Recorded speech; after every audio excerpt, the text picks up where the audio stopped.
Book Week is September 27th through October 3rd this year, so we're going to be doing a top 10 countdown of the most frequently banned or challenged books for 2019.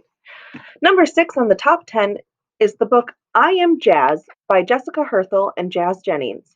I Am Jazz is an autobiographical picture book about Jazz Jennings.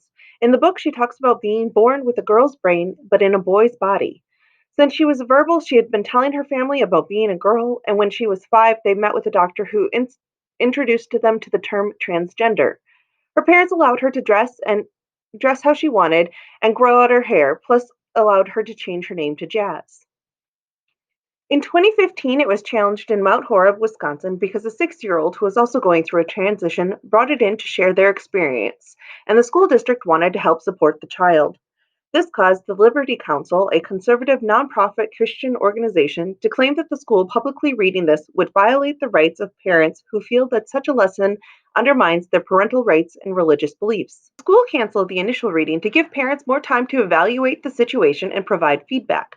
Fortunately, the community stood up to the Liberty Council by hosting multiple independent readings of the book, and the school district itself unanimously passed measures protecting the rights of transgendered students. Other censors wanted the book removed because it depicted a transgender child and because of sex education, language, and other viewpoints.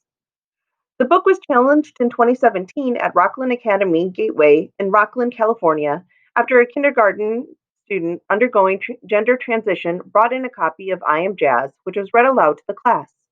In response, several parents removed their children from the school and called for a policy that would allow them to choose to keep their children from sharing a classroom with a transgendered student. The school allowed the book to be in their collection, but did state that they would provide letters explaining possible controversial books to parents and allow them to make their own choice about what their child can read. Herthel and others remind us that these stories are not only important but necessary to help the next generation to grow into open-minded members of the global community. An article by the Human Rights Campaign states these books and others like them provide validation for students who have LGBTQ families, who identify as LGBTQ, and who have emerging LGBTQ identities.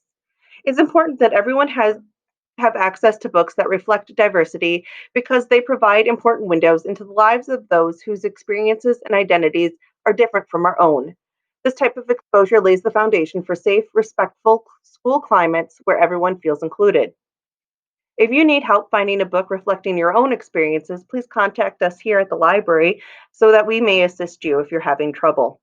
Please make sure you find your freedom to read.